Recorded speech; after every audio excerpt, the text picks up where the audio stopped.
I liked Star Trek Next Generation when I was growing up.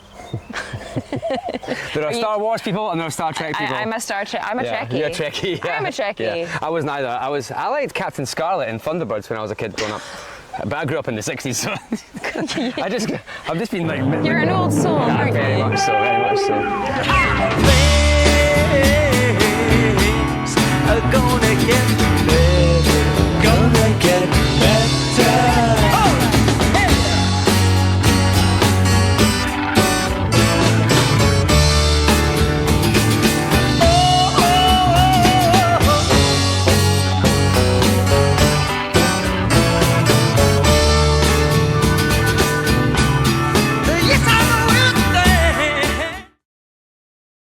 So what we're going to do is play this game. Okay.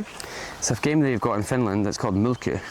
How'd you say it? Mölkky. Mölkky. Yeah, I think. And it's kind of similar to a couple of other games in Sweden and things. They love playing they like organised fun. They're so wholesome up there. We're kind of like not like that, you know. What were you doing? We're more feral here. What did you and your family do? Just argued and went to the Toby Carvery and argued.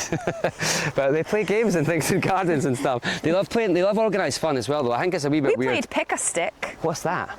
What do you mean, what's that? It's like, pick a stick? oh, it's amazing. It's with tiny wee sticks. They've got wee cut, and you throw them in a pile, and you've got to take them without them falling off. Yeah, that's we played a good that. game. That was good. Yeah, okay, that's wholesome. That's wholesome. I hope we did. Yeah, I'm trying to think if we did wholesome things. I remember we went to North Berwick Beach once, and I found £20 on the ground, and I was like, should I tell my mum about it? And I did, and they said they made me buy everyone fish and chips, the whole family, and I was like, no, that was my 20 quid. Were you going to buy lottery tickets with it? I don't know if the lottery. It was a long time. 20 quid. To be fair though, getting four lots of fish and chips for under 20 quid. Yeah, they were good days. You wouldn't get that now. Nah, you wouldn't get that. You wouldn't even get two. We had a phase in Aberdeen where I grew up where clearly there were some people with a lot of money with cash in their pockets coming home drunk on a Saturday night, and I would open the door and there was notes in the bushes. Okay, what, like they just obviously just been blown. They'd been going up to the posh street up the road, Rubislaw Den, and money had just been. And then I would find £20 note in the bush, and it was like a couple of weeks. It happened. It kept happening. We'd open the door, and be like, I found a tenner. The money bush. Yeah, the money bush. It was wild. Maybe it grows on trees after all. Yeah, maybe. Anyway. Right. So this wee game here. This is a stick that you're going to throw. Okay. Right, and then these pins, I'm going to set them up, and they've got a specific way to be set up, and I'll look at it. But essentially, what happens is they go in a little. They go in an order, right? It goes like 1, 3, like this. But then when they fall and you put them back up again, because you have to every time you throw, right? You actually just play them where they land. So you just set them up where they land, so it gets a bit more interesting. Okay. So it could be quite something. Is there a technique of throwing? Nah, you can do it any way you like, really. Okay. There's no reason to. Nah, there's nothing special about it. You just lob it. You just chuck it, and yeah, let's see how it goes. Now, I'm going to be not that precise with setting it up because it's quite bumpy. We're playing on a reasonably technical surface, I would say. So let's do it. The dogs are quite happy though. That's good. The kids are occupied. Oh, they're coming this way. Where did you go for your holidays? Did you take holidays when you were growing up? That is, did you? We had a wee weekend house in Pennin up on the northeast coast. Where? Pennin. Do you know the film Local Hero? Yes. That's where that was filmed. Brilliant film.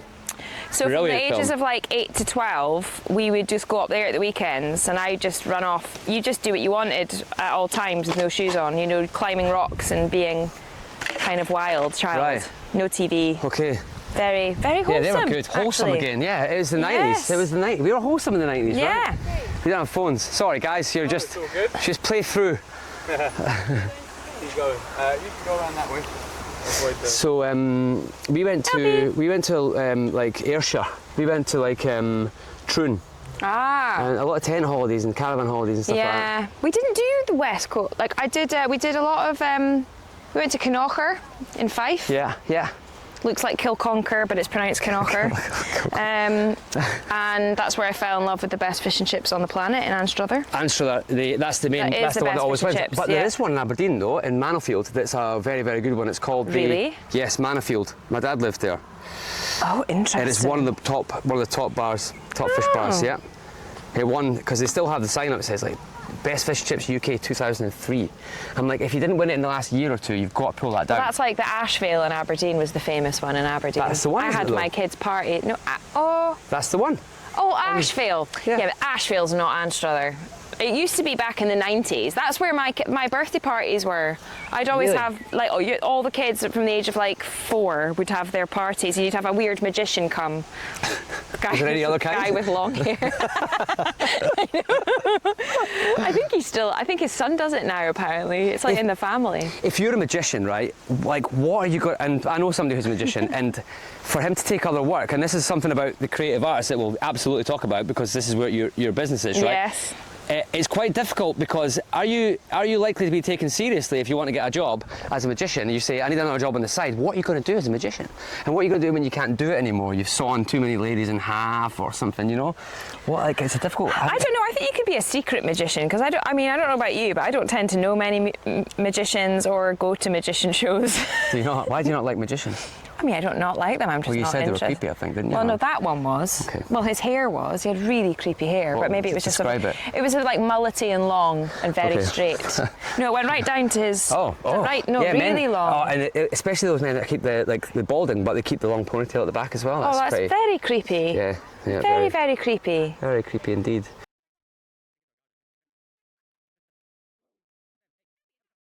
Oops. Oh dear. Terrorising the locals. I mean, they could just walk around the other way. Yeah, play around it. Are you ready to throw Dogs some are sticks? evil. Yeah. Speak for your own dog. Your dog's a bad influence on Matthew. Yeah, all right, Look okay. at my dog showing its butt to yours. Look, she could be more suggestive if she tried. She's in love. Clemmy is in love with your dog though, with Helby. Yeah, they're quite cute. She's really in love with He him. does have a girlfriend already, though. That's Does the he? only thing. Yeah, her name's Pippin. Ah, you told me about her. Yeah, but he can have more than one. Yeah, nobody's. He's been done. He can do nobody whatever he cares about- wants. Yeah, and I don't think I think philandering in the dog world is completely Oh, A-okay. it's completely okay. Yeah. Yeah. Right. So Okay. So let's have a go at this then. So yeah, remember we're throwing at the sticks. You hit more than one down, you get the value of the sticks hit like knocked over. You hit one, you get the value of the stick. That's it. Race to 50. You get on. You have to get on to 50, not above it. Could Not, be here for hours. Nah, it takes 15 minutes. Trust me, I've done it a few times now. Throw So it anywhere you like. I'm going to assume that you just whack them all for the first go. I would say so. Yeah. Okay, here we go. What if I don't hit any? Do I get another go? Yeah. So if you don't hit any consecutively for 3 times, you're out of the game. You lost. That's the end of the game. End of the game. Yeah. 3 strikes and you're out. End of the game, end of the podcast. End okay. of the show. Yeah. Oh, yes. Nice. Okay. So, looks like, and then now you what's just happened? you just set them back up where they Oh, lie. because I've had 1, 2, 3, 4, 5, 6 and a half. Oh yeah, if it's still that, it doesn't count. So if Okay, it's, so yeah, 5. If it's not completely over, it 4, doesn't count. 6. Can't count. 6. I'm a wee bit concerned. Right. 6. So we just put them up where they lie. So that's just the throwing stick, Okay, there we are. That one's there. and then this one here, and then this one goes back up. And then Okay. that's it, and then that's it. Right. So now I've got to go and 6, yeah. okay. You got 6, right? Right. So that's it. So. Talking about magicians, and your dog's going to get hit as well. If it Elby, stands that's there. not the best plate. Elby, come here. This way. Come here. Come here. Come here. You're in the way. That's not to be thrown at. Go over there. He'll pick it up and run with it probably. I know he will. End of the game. Yeah. Talking about magicians and other jobs, you're an actor, Yes. and you're actually about to launch into some pretty serious work now. Yeah. On Monday, start rehearsals for Thelma Louise. And you'll be playing the part of, Thelma. of course, because you've got the strawberry blonde curly hair of Gina Davis, right? Yeah, I suppose. I mean, I hope that's not the only reason I got cast in the No, I'd role. like to think you've got some acting, Can you imagine? talent as well. Good. But I believe you do, because actually you are an actor of some repute. I mean, you had a good few years stint in Holby City, right? At least. Oh God. Oh None. dear. Oh Can dear, you that believe bounced. it? Did they catch bounced that? it. No, that bounced over. Yeah, none of it. Yeah, Gutted. none. I mean, yeah, I would say that was like my first regular telly role, which was a nice sort of cut your teeth job, I suppose. Is and that it was fun. Is yeah. that where people, most people recognise you from? I don't know. I feel like when I was in it, if I was in Sainsbury's doing the food shop, sort of middle-aged women would sort of call me by my character name when I was in the yogurt aisle, you know. Chloe Goddard! Chloe Goddard, yeah. Chloe Goddard! But And I'd be like, you were "Oh, Scottish in it, hello." right? Yeah, it was nice actually, because, you know, I've been doing this for, you know, Did you 18 have to do odd other years. accents for And most of your well, career? most of my career has been spent doing different accents. I've got quite a good ear for different accents, and that, to be honest with you, I never got to use my own until quite recently, really. When I met you, I thought you were taking the piss out of my accent. I thought you were local, and then you were speaking Scottish for me. I thought you would be like, Oh, really? I genuinely was like, you can't really be Scottish. You Can't must really be. I was like, you must be. No. And also, I don't think my accent's changed much either. I'm very proud of that. I haven't, like, I'm pretty sure I sound like how I sounded. Yeah. My sister and me sound the same. My friends that I've grown up with sound like this. And you've been away from Aberdeen, where you're from, for a number of years, right? Oh, like since I went to drama school in Surrey, in Guildford, so I was gone from like 19. So that's not that many years, but a lot of years, right? Like, oh, yeah, enough. Half don't my have to tell life. it. Over half my life. Oh God, they were. And you haven't, and you've gone from the northeast, the far northeast of Scotland. Oh, there you go, one. So you One get the and value one. of that pin. Yeah, okay. Great. So you've gone from the far northeast of the country to the far southeast of the country now. Yeah, love the North Sea. But at least we've still got what accents, as we say. Yeah, which I love, you know. And I do like going home. Well, I like going to Aberdeenshire. I'm a big fan of the Shire. I love it. I love the Cairngorms, and I love sort of out Balmoral and Braemar, and Braemar, lovely. I love it. Yeah, we're going there in is November. nice. I'm very excited. Aberdeen is it's a very grey place, but it is But very sparkly in the civilised. sunshine. Yeah, that's nice. When the sun shines, it's really pretty. I mean, I felt spoilt growing up in the houses I grew up in. I've sort of always lived in nice granite townhouses. Yeah. So, What, is there any other kind? I mean, obviously townhouses. well, just but like other, houses, I suppose, but that Victorian vibe is when nice. they build new builds, when like Wimpy or Barrett Homes, or it's Milne, isn't it? Stuart Milne. Stuarty Milne. When Stuarty Milne builds houses in Aberdeen, does he still make them out of granite? No. Are they all orange houses with like fake bricks? Look, I think like it's the same everywhere. It's the same here, really. Yeah. You know, when you go out towards Minster and everything. Yeah. It's these detached houses where you have a gap of about an inch between each house. And they're kind of, I don't think they're designed to, well, the houses aren't built to last like they were back then. That's the thing, it's not really Nothing's built.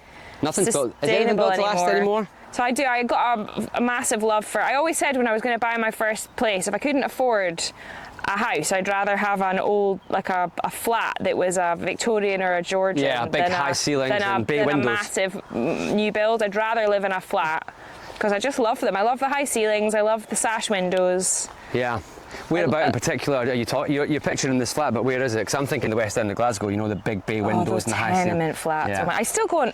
Byers Road. I have a real habit for getting on Rightmove at 3 a.m. I do it all the time. That's my that's my social property media. porn. That's what it is. But no, I got caught on Rightmove the day we moved into our house in Ramsgate. Yeah. And I was on it. I couldn't. And I was like, "What are you doing?" And I was like, "I'm just seeing what else is on the market." And I still do it. It's my favourite thing. I love it. I'm on 7, so are you. Oh, nice. Oh. 4 extra, I think you got 7, 8, 9, 10, 11, 12. Okay. But yeah. So you were saying so that in Holby. And Holby is, if I remember rightly, it's a spin-off of Casualty, which was a massive sort of Saturday night institution since like the 90s, I think, right? Maybe even the late 80s, maybe. It's a really long-running show, yeah, of which Holby, one of my friends is a writer. Yeah. He lives in Broadstairs, Toby. And Holby's a spin-off, but it was a long-running show. It was on for a good 10 or 12 years, right? It was quite longer than that. I mean, Really? Rosie Marcel, who was one of the sort of starring roles, she... Did you get 4, was it? So you're living there. Yeah, I think I saw 4 over, so you're in. Yeah. Oh, yeah, she was in it for 14 years, I think. Oh, Elby, you're naughty. These aren't for you. And your mum in the show, Chloe Goddard's mum, was Dawn Steele. Who lives not far from here, and and actually she's partly the reason I kind of moved to this area, because in lockdown I was lucky enough to be in Holby during lockdown. I was sort of able to still work and film. Right. We had, all these silly rules, but I was lucky enough to be working. And when we were finally allowed to go elsewhere, we went and visited. Oh, what? Throw it sideways, of course. Amazing. Huh. Never thought of that. We went for an afternoon by the beach, and we kind of got a sort of, like, she basically commuted 2 hours to Borehamwood and Elstree where we filmed, and I always thought she was mad. Is she in Whitstable or something, is it? Yeah. And we went to visit and got a sort of a lovely little insight into her life, and it was such a sociable. Like we went down to Tankerton and walked. Lovely. And you know, every 5 seconds it was hello, didn't it? Yeah. She's such a social butterfly and really good fun, and she's got loads of pals. And I'm going to try Sideways. Yeah. And one. You like that one? You like that one? Oh wait, is it the But actual is it a one, number though? of Yeah. any repute? You might have just hit. No, it was one. Are you the kind of person that throws two ones when you play Monopoly? Probably, Double yes. one. Yeah. You're not a double sixer. I don't do Monopoly, the board game. I do the card game now. It's a game changer. It's absolutely brilliant. What's the card game? It's called the Monopoly card. Deal. Oh, the one you It's play in the train. fantastic. Yeah. It's so much better than the board game. faster. Oh, it's cutthroat. Yeah. You can be like, bah, bah, bah, bah. That was But yeah, we went to Whitstable and we fell in love with it. And just the being by the sea, you know, having always lived by the coast and like even, Of course. you know, just always been by the sea. And I just said we need to live by the sea. And we then spent the next few months doing recce's of places like, where did we look? Hastings. Yeah, very nice. St Leonard's. St Leonard's is very nice. Very cool. Old Town Hastings was very nice. Where else did we look? Herne Bay. Yeah. Where else did we look? I think I missed the boat on Brighton and Hove. Too expensive. Yeah. I think it's also plateaued. I don't think it can get any better, Brighton, now. I don't think it's actually going to get any better than I it do really was. like Hove though. I like Hove. Nick Cave lives there, so I would live there. Oh. Susie Cave. I was in Diggs. I was on tour and I was in Diggs for a week in Hove, and I stayed in the mansion block right by the huts on Hove Lawns, and I would get up in the morning and immediately put my swimsies on and jump in the sea. I literally rolled out of bed, put my bikini on, went down with flip-flops and a towel, jumped in, and then I remember swimming out and looking back and going, one day I'm going to do this. I'm going to do this. Every day. And now I do it. And I'm like, I can't. Yeah, you live very close to the... Yeah. Well, that was the only way. I said, if we're going to move to Ramsgate or whatever, by the sea, you know, I said, I have to see the sea. That's why you live there. I need the view. Why would you go there to not have a place that's got a sea view? Exactly. Yeah. Oh, nice. Oh, two. You got two more. Two more. I've what lost you're on? count. No. Nah. Wait, so 11, 12, Yeah, you're on 13, I think. 13. How long have you lived down this way for? It'll be like 5.5 years coming up. Yeah, longer than I mean, I get itchy. I don't really Same. believe in a forever home. No. I'm always looking for the next thing. I've already got in my mind what I want for my next house, but I need to double the money for that, so I'll have to wait for a few more Amazon series. You need to go West End or Broadway. Well, yeah. So Amazon series, you've done it's all in the can. The Blade Runner 2099. Yeah. It's- That is definitely like the most exciting job I've done to date in terms of career. And I'm really excited for it to come out. It's got Michelle Yeoh in it, isn't it? Yeah, and Hunter Schafer and quite a lot of people. Sheila Atom, Tom Burke. Tom Burke. He's good. He's in. Tom's excellent. He's in a great film about Joe Meek, the crazy music producer. Big fan of him. I've got a tattoo of him actually on my body. Telstar, it's called. You ever seen it? It's I very haven't. good. Yeah, he's a good pal of mine because Good. I did his character and my character were kind of a sort of almost a pair in the story, and we spent a lot of time together. He's very good. He's a really fun guy. Like I absolutely love. He's done a bit of Hollywood hanging stuff now, out. hasn't he? Oh yeah, he just doesn't stop, Tom. He doesn't stop.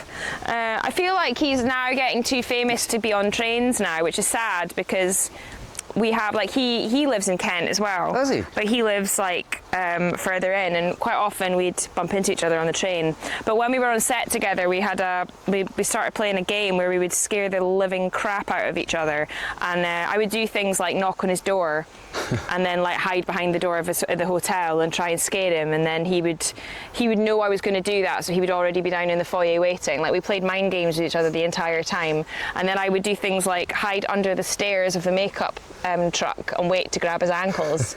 Like we went quite far, but he always got a one up on me.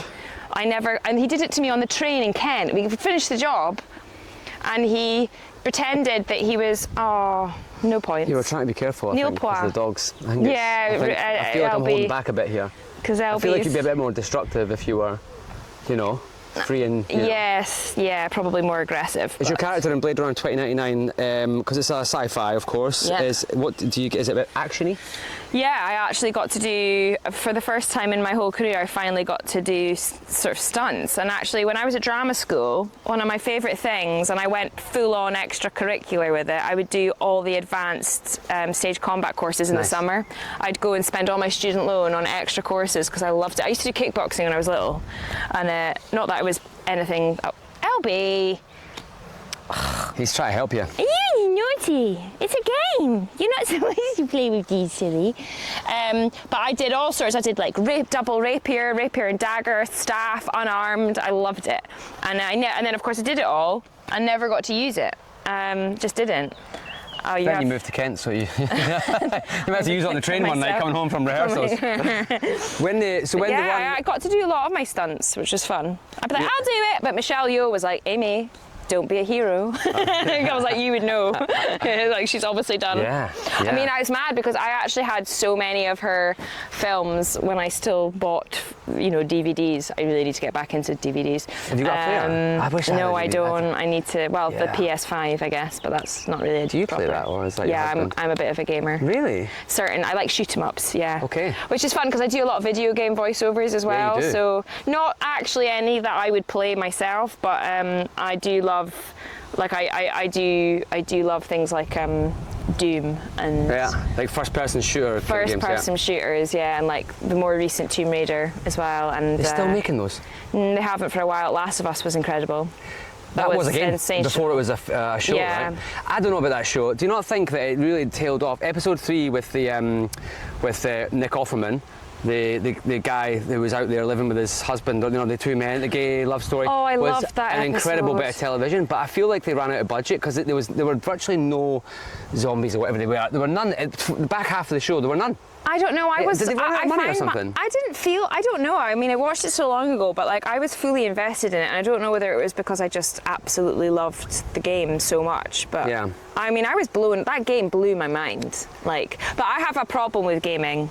Once I get on one, I'll play it for 8 hours a day. Wow. Like, I have to finish it before I can live my life. So Right. I can go for months and not play, because otherwise I will literally be a hermit. I am quite bad for that. I used to be like that with Football Manager. It's a game that your husband very likely played, or your brother, or Maybe, someone in your family would certainly play. not me. But it's a game that took boys away from doing like normal things, you know. And you manage a football team, and it's really kind of, there's no action in it really. You're basically just setting up the team and doing the tactics and buying players and dealing with the board and really boring stuff. God, but no. that was the only thing that took my attention away. Gosh, no, Yeah. I really find it therapeutic to kill monsters. Like, I find it really, like, it was a real, like, vent. And still now. Well, I love it. I mean, obviously in Thelma and Louise, there is a bit of violence right at the beginning, right? Yeah. And presumably you're keeping that in the... Well, those who've seen the film, which I guess a lot of people have seen the film, I mean, she gets assaulted and almost raped in the car park. And it is awful, and it's... and that's what starts the story, really. It's like, they have, there's almost like a sliding doors moment where if they just walked away, everything would be okay, but they didn't. And then that's what unfolds. And it does feel like a really good time now to tell that story, because it does feel like misogyny seems to be in the world, seems to be getting quite out of hand. And it feels like that story is like about two women against a world of men. And it does feel like it's a good time to tell it again, and it feels, when I'm doing it, it feels very powerful and emotional, and it's an incredible story. Our writer, the writer of the film is our book writer. She's in the room. She's been in the room every single day. Callie Curry. She wrote that when she was 27 or 28. It was the first film she ever wrote, and she won an Oscar. Crazy. And I said to her, Callie, how does that feel? And she said, oh, I peaked. I peaked. I mean, listen, she's done amazing stuff. Like, she's created other brilliant TV shows like Nashville. Yes, yeah. Yeah, and she's married to T-Bone Burnett, a musician. So yeah, like she's amazing, and it's a really cool team.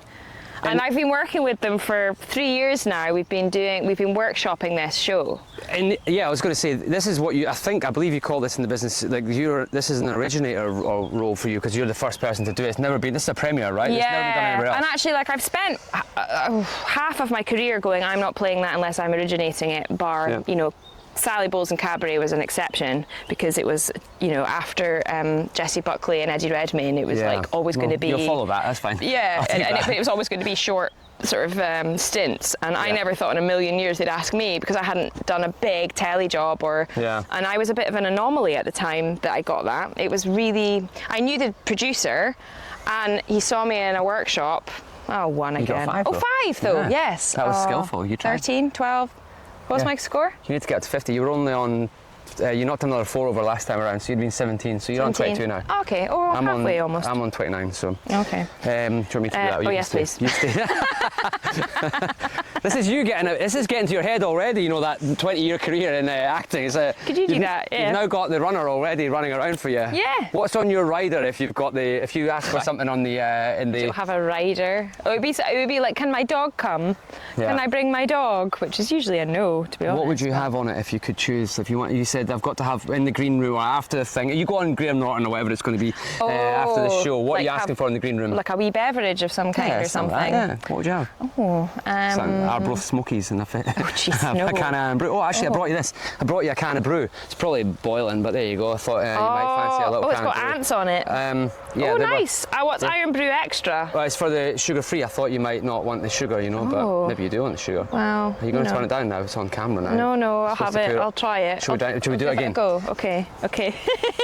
What do you want me to? So yeah, for in the rider, what would you want? So actually, I brought you something from Scotland. There you go, from Iron Brew. Oh my God! I love Iron Brew Extra. It's my favourite. Brilliant. Really good acting. Made in Scotland from Girders. From Girders. Aren't they the best adverts ever? They were. The 90s ones were brilliant. Remember the vending machine one where he's like hitting and it hits him in the balls? Yeah. Brilliant. What else? What other ones were there? Or the one where everybody loves the world. Swinging, Iron Brew, shaving the thing, the woman shaving the face. Even though I used to be a man. Even though I used to be a man. Yes. Brilliant. That was so out of... We were not in a harmony there. Yeah, we're not exactly the Carpenters or something not like that. Yet, no. We'll work on it. We'll work on it. And there was one where he was swinging, or she, there was got really strong, swinging some lassie around. Yes. Or something. Someone was being the one swung for around. the Scottish national team's World Cup campaign, the very abrupt, abridged World Cup campaign this year with 1 win and 2 defeats. That was also pretty good, the Iron Brew one. It had, what's her name again? What was the woman the singer who was the, what was her name again? The one who sang for the Pope. She was on the X Factor or something. Susan Boyle.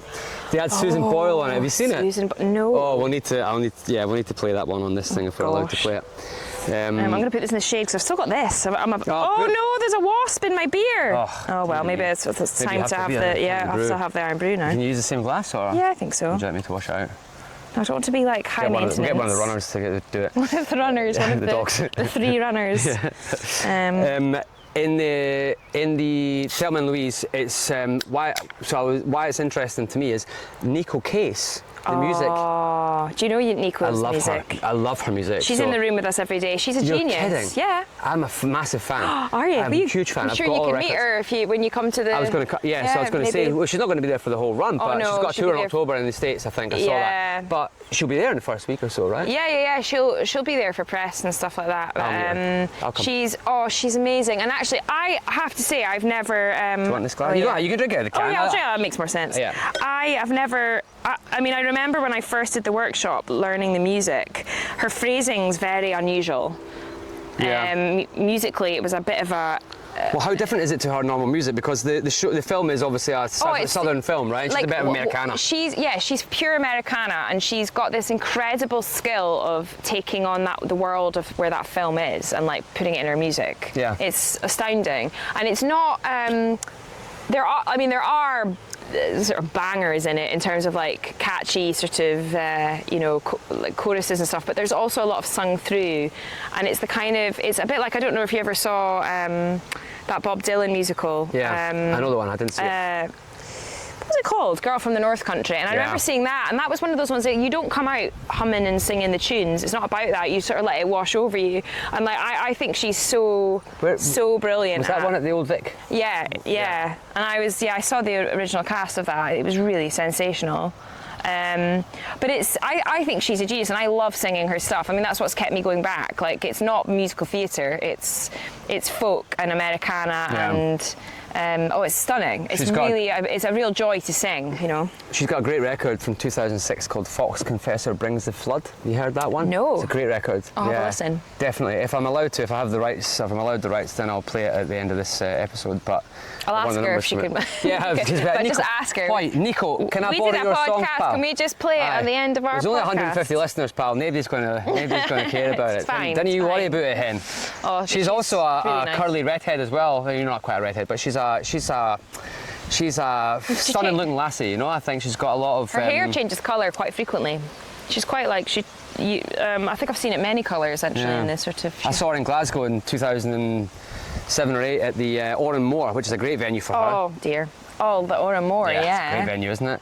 And Love it. saw her there 2007 or 8, I think it was, and it was her voice is just, it just pierced, it just cut through the west end of Glasgow, you know? She's just really brilliant, and she's also like, aside from her music and everything, she's actually just a really cool person to chat to in the room. Like, she just we bonded straight over animals. We're obsessed. She loves animals. Massive. So we were just, you know, last time I worked with them all, I was just getting him. I just got him from Romania, LB, that I'm talking about. He's coming now. You must have heard. Hello. How do we get him on shot? I'd have to bend down.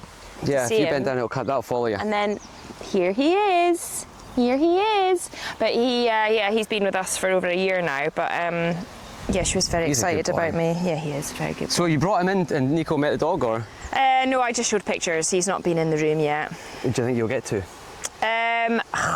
Ideally not. I don't really want to schlep him all the way to our rehearsal room. It's too far. So when the work starts for you this week, right? You start rehearsals, and the show runs from early September till late October, right? Yeah, it's like the 3rd of September to the 24th of October. When do the nervous poos start setting in? Is it the excited poos now and the nervous poos in October or September? Or I don't know. Do you know what? It's weird because I've been working on it for so long now.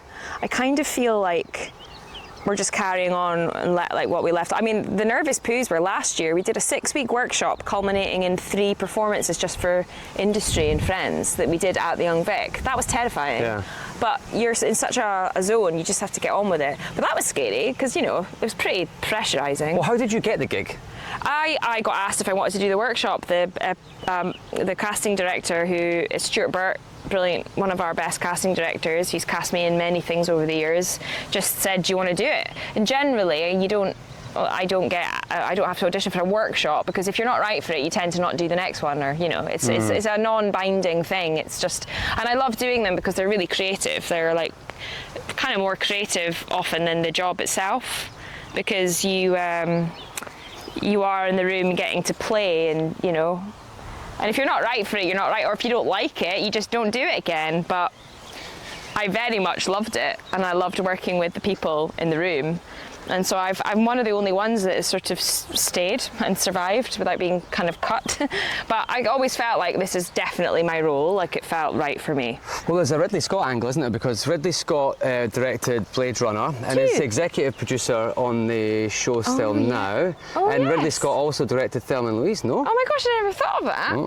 I didn't even think about that. That means then when you were filming 2099 that he wasn't around, right? It's Silka Louisa who's really running the show, is that right? Yeah, Silka was the showrunner. And she did that one with Elizabeth Moss. What was that one? Shining Girl or something it's called, Shining? Oh, yeah. It was a series on Apple. It looked really good, but it was on Apple. I don't have Apple TV. I never bothered to subscribe to that one. Yeah, Silka's cool. In fact, I just finished my ADR on Blade Runner, and she was there on the call every time, but she was really, really nice. So there you go. That's the 6 degrees of Ridley Scott right there. The one that's like you've got the Ridley Scott angle straight away. That's your thread that runs through. So maybe you'll get cast in Alien one day. Well, that'd be nice, wouldn't it?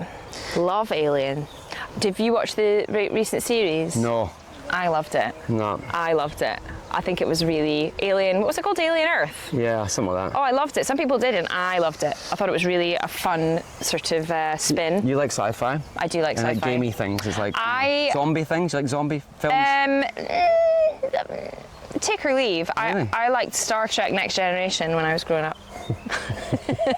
There are Star Wars people and there are Star Trek people. I'm a Star Trek. I'm a Trekkie. You're a Trekkie. Yeah. I'm a Trekkie. Yeah. I was neither. I liked Captain Scarlet and Thunderbirds when I was a kid growing up. But I grew up in the 60s, so I've just been like... You're an old soul, yeah, aren't very you? much so, very much so. Oh, I nearly hit the... Oh, lovely. That was a good little... Yeah, you got lucky. I mean, it is quite a technical course. It's like a Scottish I've totally links lost golf count, course. by the way. Yeah, it's all right. We'll just say I've got 32. We'll just say you're on 32. Yeah, I'm on 32 actually, so... You're a naughty boy. Yes, that's your mummy's stick. What are you like? What's your dream kind of? What's the ideal? Like, what's the dream role? What would you want to be in if you could be in anything? Oh, I always struggle with that because I don't. You want to be in everything, right? Well, I just wanted, like, I really enjoyed playing the part I play in Blade Runner. Like, I am the fun baddie, really. You get a lot of. I kill a lot of faction? people. I kill a lot of people. Nice. And I remember when I was starting out, I've obviously got a sort of face that looks like a victim. Like, my first TV job was on Shetland and I was the murder victim. And then I was, you know, I'm always the one that's like and then I played Wendy and Peter Pan, and I was Liesl in The Sound of Music and whatever. I was always sort of very young, you know, juvie kind of leady roles. And then but actually, if you give me something with a bit more character and a bit more edge, I really am quite into that. Yeah. Are you tired of it? So, I mean, like, you like musical because you sing, right? But would you... It was a really tricky one. I'm not a big musical theatre buff, funnily enough, even though I went, like, I grew up doing a lot of Amdram, and in Aberdeen that was generally musical theatre. And I love singing and I loved acting. I don't dance. I can move. I'm not a dancer, and I never did dancing, so I was never going to go to one of those full-on schools. But so I was always a bit. Sylvia Young's more of a dancer one, is it? Or well, I think it just depends on your skill set. You can be a bit of anything in that school, I think, depending on. But I didn't know whether to do acting or musical theatre, and I in hindsight, I would have probably aimed for Rada and Lambda had I known there was a hierarchy. But I knew nothing. I was completely clueless. I had no one to tell me like how the industry was. I had no idea what I was doing, so I kind of just went where I thought I would get decent singing. I mean, I could have just got private singing lessons. I mean, obviously that was a thing, but I didn't know. I didn't think about it. So actually, we can still do it if you want. I can give you some. Thanks. If you want to sound like Jim Reeves. If I want to sound like Jim Reeves, okay, I'll give you a Put shout. your sweet lips a little closer to the phone. Oh, lovely, very nice. What did I get? 1, 2, 5. 3, 4, 5, 6. No, that's the stick you through. Oh, damn it. Okay. Do you think then that going to Guildford is that? I mean, I didn't love it. It wasn't what I wanted drama school to be, and I certainly wasn't favoured there. I was like a dark horse that sort of worked surprisingly a lot after I left. But I think when I talk to other people that went to drama schools, quite often the favourites didn't work when they left. You know, these things are sort of run by institutional people that aren't really in the industry. And actually, when I left, I had a huge sense of relief. I think I kind of got my confidence was really battered down, actually, and I found it really hard. And also, like, I was very young. Like, I was a definite late bloomer in every way, like emotionally. Yeah. I was just really young. That's a big step to take from going from where you were. I mean, no, it's not like you were living in some sort of, far remote part of Scotland. Aberdeen's a cosmopolitan city, but it's a long way from home, and you were only in your teens. Yeah, right? and I was young. Like, I was young, and I think I don't think. I think I learned. But very nice shot. I think I learned from the minute I left. I was really lucky. I went straight into I was straight into the Palladium, playing Liesl in The Sound of Music for a year, and that was my first job. So to get like financial stability for a year at the Palladium, you know, it was really like a beautiful, snazzy production. It was a pretty good way to start the ball rolling. So I was pretty lucky that I kind of, from then on, I was like playing parts, you know. So do you think that when you said about Rada or Lambda might have been better for your, CV or whatever, but do you think that getting that I wasn't mature enough, though. Do you think getting that Liesl gig early on is sort of made up for any sort of shortcomings in the Guildford versus Rada conversation? I don't know. I think there's a huge snobbery in musical theatre, and I think I've cut that now. I've cut away from that now because I've tried to be strategic, but because I remember when I had my first interviews with agents, my main takeaway was that I want to do everything. I don't want to be boxed in. I want to do everything, and I feel like I'm doing that now, you know, and it's taken a long time. Like, there was a time where I can remember thinking, will I ever get a foot in the door in the TV world? Yeah. Like, it was impossible. I didn't have the agent for it, and then you just have to keep ploughing on, and eventually, so, you know, you have people that go straight out of drama school and they get the agent that will open all the doors, and I didn't have that for a very long time. So I have really, like, you know, worked to get where I am, and I've been really fussy and really kind of Selective about what it is I want, and I think I've been very clear on that. And I think you know, everyone's got their own ambitions and their own things. Some people are happy doing X, Y, and Z, but I have always been very kind of sure that I wanted to do more. And I think the most recent shift was when I did Sally, Bulls and Cabaret. That was a huge shift for me. I changed agents, and suddenly it was like, right, now we're really looking at a level now where, you know, and if I don't ruined that level now, your agent's going to be like, what the hell did you do? Come on, this thing. No one watches that, you know. The agent will sack you now. Yeah, maybe. I don't know. What's it called again, that casting thing, the website thing where your profile's on it? And Spotlight. So what does your Spotlight profile say about you, like what age you can play and what accents you can do and things? Oh, I don't know what age I am. I don't know. You could do it. I think you could do it. I'm not trying to flatter you, but you could do it in like late 20s, I think, you know. Depending on, like, theatre for sure. And because I'm quite little, I don't have, like, you know, huge curves. I'm not, like, particularly womanly. You don't have childbearing hips. I don't have childbearing hips, so, like, from a distance, I could get away with looking like a 20-odd-year-old. Yeah. Yeah, for sure. Oh, 15. 15, maybe not. Although it's funny, like, when I'm buying, like, my shopping and I've got a bottle of wine, I still get a little bit sad when they look at me and don't even question that I'm definitely over 25, and I'm like, oh, don't you want to check? Because it's 25 now. But then if they ask me, I get annoyed. I've got to say, I've never had the issue. I've never had the problem, and I feel like I've missed out on something. Do you know, here. I was the one out of all my friends at school when we were 16, 17 going to the clubs in Aberdeen. I was the one that got caught. Got that one. Amadeus. Yeah, on the beach. God, yeah, horrible. Horrible, yeah. What's that other one that was like a Scream pub? It was what's it called again? The Scream. It's like a yellow. You had a yellow card. The students used to go there. It had like lots of floors. It was a big studenty pub. Forget what it's called now. I don't know. Oh, it was a good one. God. £1 for a vodka and Red Bull. I wonder if that's still a thing. Revolution? Nah, I've been there. Terrible place. Espionage. Yeah, that's in Edinburgh as well. Espionage. It's like I loved a nightclub with we no used music. to call it Spinage. Oh no, it did. It had music. It didn't feel like it had music. I used to go on a Sunday night because I didn't like it. It was too busy. I wanted to dance. I never liked that. Nah. I wanted to dance, but I remember it was back in the day when people used to smoke inside, and I'd get fag burns. Wow. People would be dancing and just like singe you, and you'd be like, ah, and be like, sorry.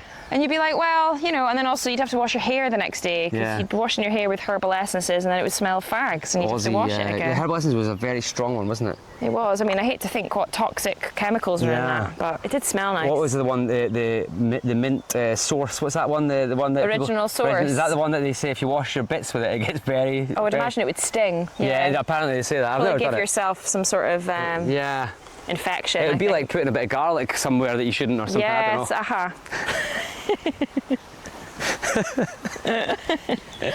I can only imagine what that, I mean, I'm just speculating at this point. Yeah, I have no idea, but I can imagine it's not comfortable. Especially if you, I don't know, like cut it or something, I think it would be. Yeah. Did you just? Is it my go? I'm keeping count for you, and I'm picking up all your sticks. What's my score? You're on 37. Well, you're the runner, so that's how it should be. That's nice, please. Actually, did you know that I've actually had a couple of acting roles myself? No, I didn't. Go on. So when I was, you know me, but you don't know me that well. It's a varied career, haven't you? I know. I've got you know, a little bit of this and that, you know. Yeah. A little bit me, a little bit me, a little bit me. When I was in Copenhagen, I always like to surprise myself and just say yes to things and do things. And someone told me they were casting for an advert about Danish produce, and they wanted people who would be like essentially British-looking type people in a pub watching a football game, and they were all drinking Danish beer. Right? There's a big brand of Danish beer that we're not drinking, and I said, oh, I should go for that one, and I sent some pictures in. They said, yeah, perfect. You're Scottish. You're, you know, whatever. They thought, yeah, you could be a football guy. But when I showed up in the morning to the thing, they said, oh, I don't know if you're really a pub, like, you know, brutey. Like, they were looking for like a bald geezer with tattoos and stuff. But they said, but we have got a cheesemonger French guy role for you. So I can see you with a baguette and cheese. This is exactly what happened.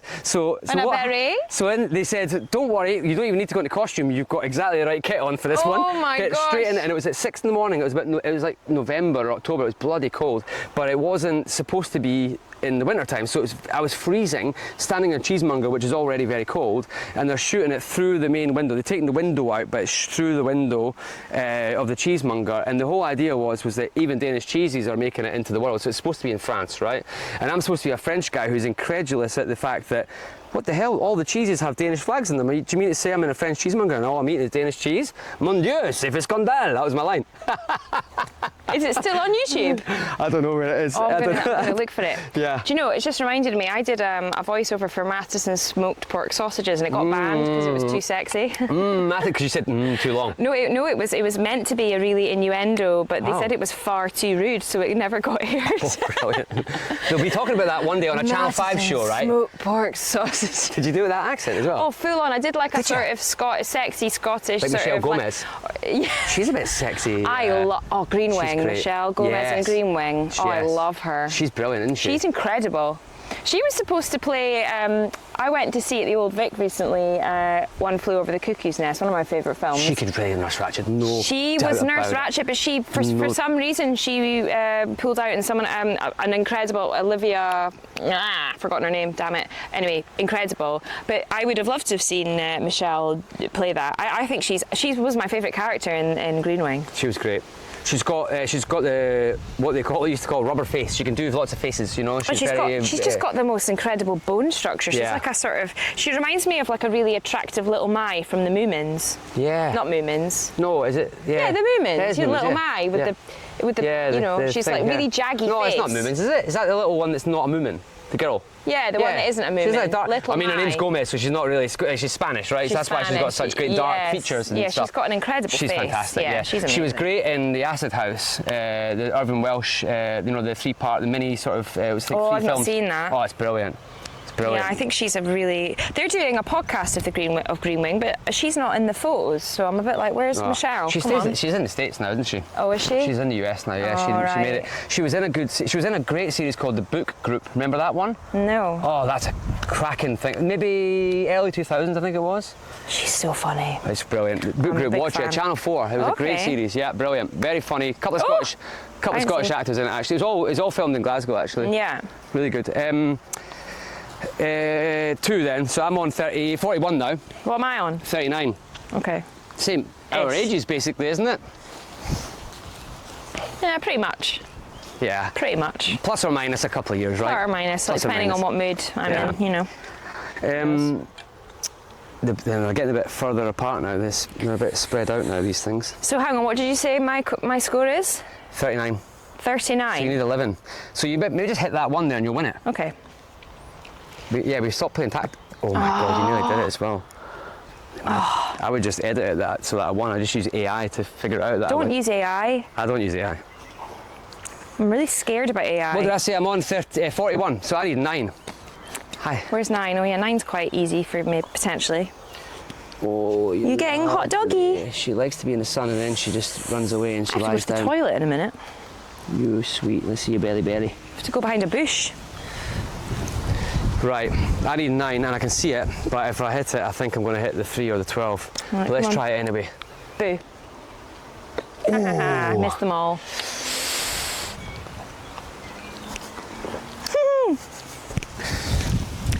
Dawn Steele, I always thought this was weird, but Dawn Steele plays your mum, but I reckon she's only about 10 years older than you. Oh, it's ridiculous. Yeah, we used to laugh about it because she was like, okay, well, Well, she must have been fuming. Yeah, but we used to joke about it all the time. We were like, this is utterly ridiculous.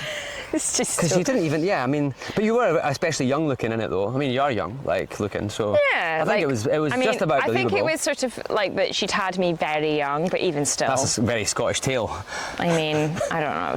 Well, no, but it was really dark. I was the product of a rape. Yeah, you had a self-harming thing as well. Yeah, so I was product of a rape, and then I had like, because of that, I had a real sort of strange perspective of myself, and I was, mentally unwell. And then I got a horrible boyfriend who was a very abusive, manipulating Jack Ryder from EastEnders. Yes.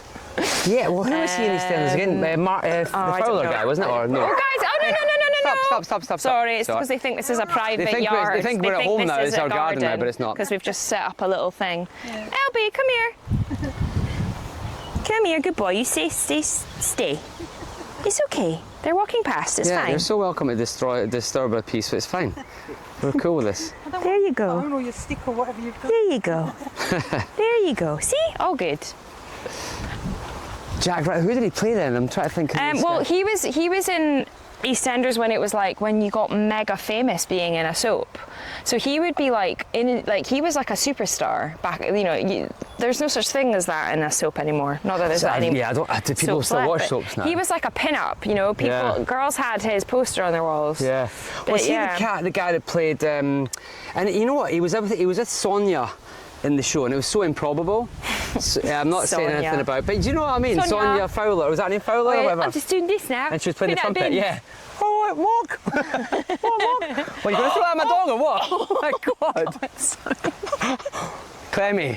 Sorry, Clemmy. But I did almost hit the 11, but I didn't. I actually went under her leg. She was. Did I get 2 there? No, 1. I don't know if the dog counts. Did you get anything? You got 1. Or did that? Or was that knocked over by Clemmy? No, you did it. Sorry, Clemmy. It doesn't matter. It's all part of the game. You're on what, 40 now, right? I think you missed the last one, didn't you? I don't know. Yeah. It's Sonia, whatever her name was, and it was she played the trumpet. Oh, Mark! She had that kind of voice. But did you watch the soaps? No. No, I watched a bit of Corrie when I was younger. I used to quite enjoy. Me and my mum used to watch Coronation Street. What era of Corrie are we talking about here? I remember when the Battersbys joined. Les Battersby. Yes. I remember when they all came as a family. Status quo. And then I also remember watching it when the Duckworths died. Vera and Jack. Vera and Jack. I cried. Sad. It was very sad. It was beautiful. When Jack died. Yes. And he came back to get her or something. He was a ghost, and it was his ghost appeared in a pub. Oh no, it was in the living room, wasn't it? Jack, or maybe it was, but Jack had the glasses with a bit of blue tack to keep a bit of tape. Oh, it was beautiful. To keep the glasses, leg and the thing together. Sad. I need 9 to win. Okay. Oh, that's 2 in a row I've missed now though, so keep an eye on that. But yeah, I was very emotional on that episode. Yeah. I think if anything, I think I prefer that Corrie. world's dying now.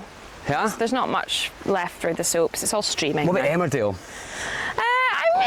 Remember Emmerdale had the plane crash? Maybe you were a wee bit young, but it was big. A plane just crashed. It was like a Lockerbie type scenario, and it burnt the whole place down. It was an easy way to get rid of it. You missed, everything. Is it not 3 in a row I've missed? No, just the 2, I think. Oh, okay. No, you hit 1 last time. You're all right. I need the toilet. They had a big plane. Yeah. Can we have a pause? Yeah, that camera might follow you though. Oh shit. I'm only joking. Go for what it. do I do to go for a wee in private? Yeah, no hot mic. Give me that. I'd love it if you were like. Oh shit! It's just falling down. The wee magnet thing. I think it's. Oh shit! Right, you take sorry, that. just drop it out of here. What am I doing? Just standing here. There we go. So, what do you think Holby City has helped your career in any way? Because you're in theatre now. Do you think telly and a serial, or it's not a soap but a serial, do you think that helps you, or can it be a hindrance as well? I mean, I think it can be both. I think if you're in something like that too long, I think it can be you can lock you into something. But I was never planning on staying in that. I wanted to do it, and I learnt a lot from, I got to work with loads of different directors. We're looking for a battery in case anyone's or magnet in case anyone's wondering what we're doing. Maybe the doggies can help us. Sweet. I only planned to do it for a year, and then stayed another year because I got engaged, and I was like, well, I might as well stay and save some money. But the first year, I had a sort of insane, ridiculous storyline where everything that could possibly happen to a character happened. And then the second year, it wasn't really about me anymore, and then I was kind of ready to leave. So I did my time, had a nice time, moving on, you know. But yeah, it was a nice job, and it was lovely to, you know, it's a fun, I think in other departments, like, you know, the crew and makeup and stuff, they sort of treated that job like their bread and butter. So they'd go off and do, you know, potentially more exciting projects, and then they'd always come back. So it had a sort of family feel about it, you know. It was really nice in that way. You clocked up about a fair amount of episodes, though, right, over that 3 years? 100, right? Well, I wasn't in it really for 3 years, because it was like 2 and a bit. I don't know, kind of because of lockdown and everything, it kind of... But what's the schedule like? Because it runs pretty much the whole year round, right? It's exhausting. Like, when it's your storyline, it's long days. You know, you've got to learn a lot very quickly, and then when it's not, and you're just forget it very quickly because you've got the next bit to learn, it's in your sort of short-term memory. It's a different kind of muscle than if you're in theatre and you're repeating yourself 8 times a week for 6 to 12 months. Like, that's a very different... it's a very different kind of muscle in your brain, you know. It's just a different way of working, for just sure. In case we're needing to sync that bit. Do you... Clem? I'm so sorry, I think we've lost your magnet. It's all right, that's okay. And you mentioned you got engaged during that period. Your husband's also an actor. Yeah, so we met for almost 14 years ago on tour, in a UK tour of 9 to 5, the musical. And I was Dorothy Rhodes, the Dolly Parton role. Yeah. And he Did was... they boost the boobs for that one? Well, they had to. I mean, I literally had a sort of drag queen set up. I had chicken fillets.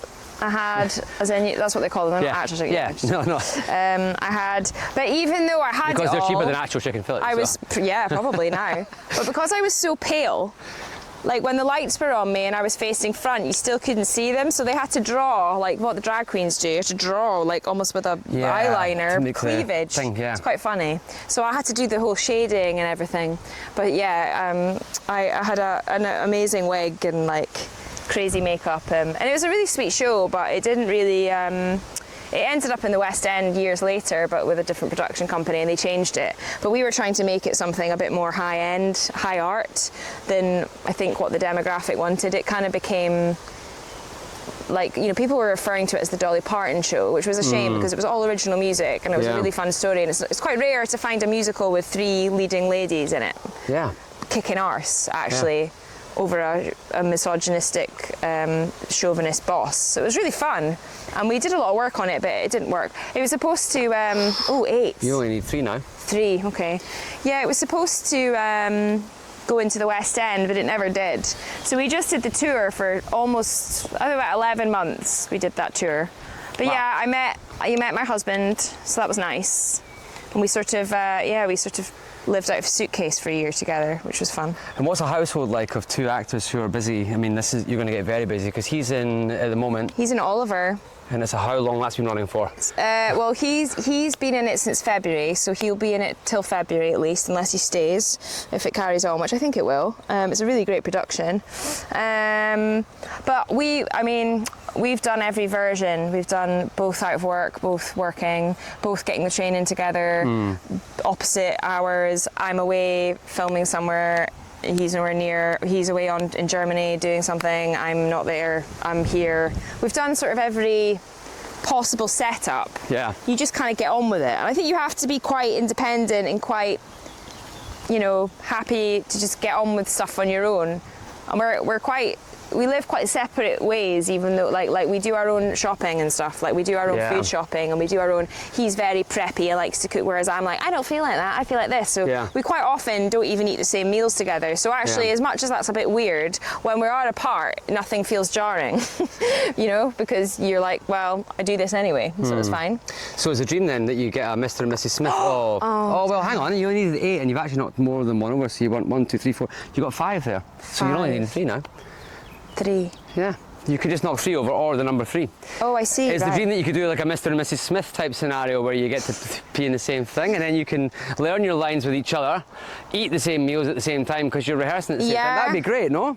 Yeah, potentially. I mean, it's funny because when if you do a setup for a long enough time, you sort of have to get back into the swing of it with each other. Like, when we first met, we were finishing off each other's sentences because we were eating, sleeping, working together, and we were like, people would call us Tammy because they were like, oh, it's Tom and Amy, they're like one person.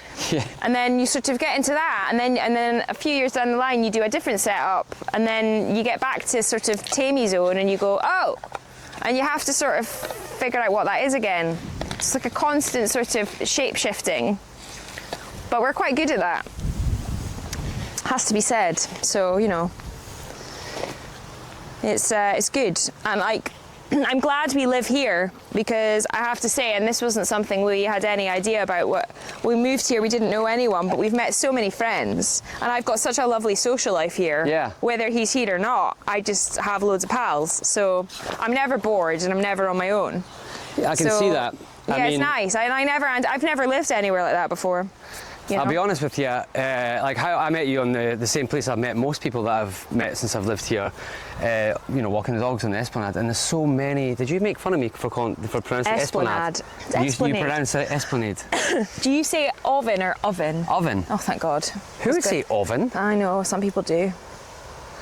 Oven. I know it's wrong, isn't it? It's the same people who say COVID. Who said that? Like, someone on the telly People said it. Probably. No, it was someone on the telly, like I was like, what's wrong with you? You're just doing that on purpose to be difficult. Yeah, they are. COVID. Yeah, but I'll be honest with you, if I can make some self-disparaging comment, I'm one of those kind of people that pronounces things like, you know, like if it was like a French word or whatever, I'd pronounce it in the way that they would pronounce it, kind of thing. Like That's nice, I like that. Yeah, but sometimes it can be a bit on the annoying side for people, right? I'm trying to think, yeah, like,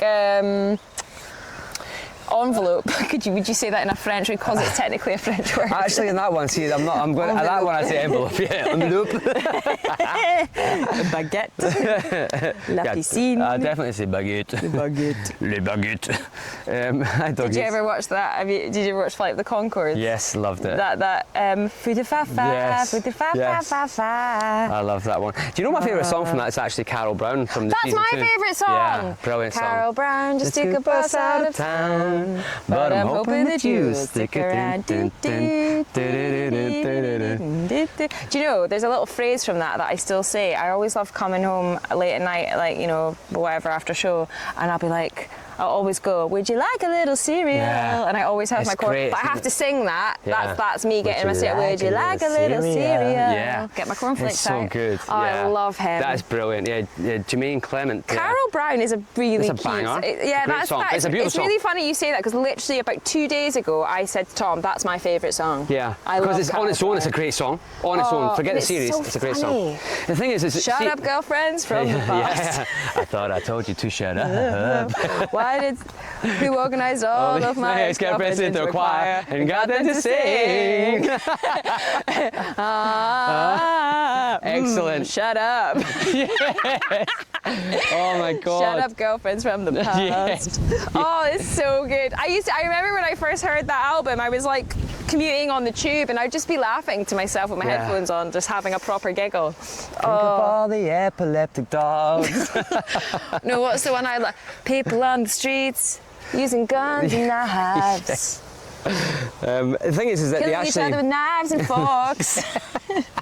The thing is that they actually had that as a comedy show that ran a lot, and they were in Edinburgh a lot. They did the Fringe a lot, I would right? like to see them at the Fringe. And so they got the series from the album that they'd made, or the albums that they'd made. But then when they had to make season 2 of the show, they had to write the songs for the show. So it was the opposite. It was flipped completely, because the songs were already there. They made a show from the songs. But season 2 was a show made where the songs had to be made for the show. Oh. So it was much more difficult for them. But I think they wrote some better songs, or at least Carol Brown I thought was a better song. Such a good song.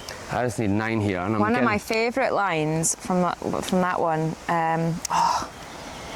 What? I thought it was really funny. Why are we still paying so much for sneakers when they're being made by little slave kids? What are your overheads? I mean, it's dark, but it's quite funny. It's great, yeah. I used to be like, guys, listen to this, and then no one would find it as funny as me. Do you know something? When you try and get other people to listen to things in your house and things, they don't- never listen to it the same way that you do. I'm like, no, stop talking, listen. Everyone stop breathing. Listen. Don't breathe. But and then I've You've made it built worse by up doing that, exactly. saying this is so funny, and then I'm always disappointed. Well, what they're doing is they're sitting there going, oh, I can't believe she just told us to fucking listen to this. What a fucking idiot. We're supposed to be social. And then you've ruined it. And I've done the same. Because I'm like, please, stop talking. This is like... I need you to hear this is funny. Yeah. And then you've ruined the atmosphere. Yeah. Yeah. Yeah. But then we talked about your musical tastes and... Eclectic, I'd say. Yeah. What do you mean by that? Let me hang on, Jamiroquai was your favourite, right? Jamiroquai is my favourite. I fucking love Jamiroquai. I'm going to see Bruno Mars next week. Yeah. Yeah, okay, Yeah, but that's not probably- everything I like. Yeah. I like a lot of folk stuff. I like a bit of bluegrass. I like You like Nico Case now? Yeah, I like Nico Case. I like Martha and Rufus Wainwright. Yes. Worked with Rufus on the last musical I did. What was that one? That was It's called Opening Night. Right. Evil Von Did you Hove. understudy for... No, what was that No. one you understudied for Sheridan Smith? What was that one? That was ages ago. Back in the day, Yeah. I was Margot, the bimbo one That's right. that speaks to the Chihuahua, but I covered Elle Woods, yeah. Yes. So Yeah. the Rufus That's Wainwright the only time one. I've ever covered a role in my Do you know life. something? I remember that one because I remember him coming out. It didn't get the critical acclaim that he'd hoped, and he took it very badly. I Yeah, thought. he did. It was hard because and like he puts his heart and soul into stuff, and he loved it so much, and he really loved the film, and it didn't. Oh dear, it didn't work, unfortunately. And that was another one. I did all the workshops for it, but I played a different role that I ended up playing. By the time we got to doing it, they said I was too old. It was their fault for running it. The workshops were so long, you got older. They gave me the part that I thought was quite boring, so I took it because I needed the work and I didn't want to not do it. But in some ways, I was slightly relieved that it didn't last as long because I was really, really stifled in it and bored. And I was thinking, oh God, am I going to have to do this for another 6 months or whatever, or 5 months? And when it got its notice, there was How long into the run? I think we did 6 weeks. That's not very long, is But it? that was fine. But you could do 6 weeks at the Donmar, but you wouldn't be getting paid what we were getting paid. So I got, a nice amount of money for a short run. We did it, we tried, it didn't work, moving on, fine, and that's fine. Like, things don't work. And I love working with Ivo Van Hove. I did Lazarus, that was one of the big jobs. And that was the last project, David Bowie. I unfortunately never got to meet him because I took over from Kristen Milioti, basically. Was that he died around that time, right? Or was it just He before? died around the time that they opened it on New York. Broadway, yeah. I think it was off Broadway, technically. It was. And then they came over, and Kristen Milioti was filming a pilot of something, and so I got the role, and it was a great role. And working with Michael C. Hall and Michael Esper, who's a really amazing actor, and I felt like I was in a crazy MTV music video the whole time. Yeah. When you're in It was a an big production, right? Oh my God, yeah. And working with, our producer was the late Robert Fox, who just died this year, and he was such a lovely man, and he was so passionate about it, and very, very close to David and. Dave. Yeah, Dave. Yeah, Dave. And it was a real passion project for a lot of people, and singing that stuff was great. Yeah. Like it was like, and it actually during lockdown it got streamed, which was really cool. So everyone got to watch it again on the telly, and I got to watch it, which was nice because I hadn't seen it, obviously. Of course, yeah. I was on it. How many points have I got? You only need 3 now, I think, yeah. Oh, hang on, it's over there, isn't it? But you don't need to hit the 3, you can just hit 3 pins, remember? It's a tactical game, Amy. I know, but look, they're all over the shop. I know. Probably more likely to hit the 3. You hit the 3 at the back, yeah, you probably will actually as well. I think you're going to win this. Oh! Yes! I win! Thank God that's over. I know, that was long. I said it would be 15 minutes. It's been about 2 hours. I said that's going to take ages. I don't want it to take 15 minutes, yeah, Can I right. tell you a secret? Yeah. I think you won already because I missed it 3 times in a row just then. Oh, so I won anyway. You won There anyway. we go. I just hoped you What's the wouldn't prize? know. The rest of my Iron Brew? Did you already start it? Yeah, I don't know what it is. So what's the hopes now? So you're basically starting a big long period of work, which is great, and it's also going to be a lot of Yeah, travel and commute, logistically but- it's hard, but I had a nice chat with my company manager yesterday and explained the situation. I feel a lot better.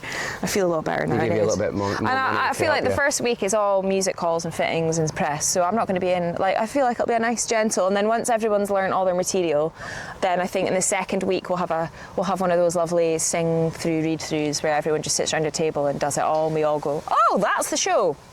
with, you know, for now, until we change bits. Because You're all getting along with each other so far from the workshops to now. Well, yeah, but there's like a completely different cast, really. Like, there's only a couple of us that are workshop.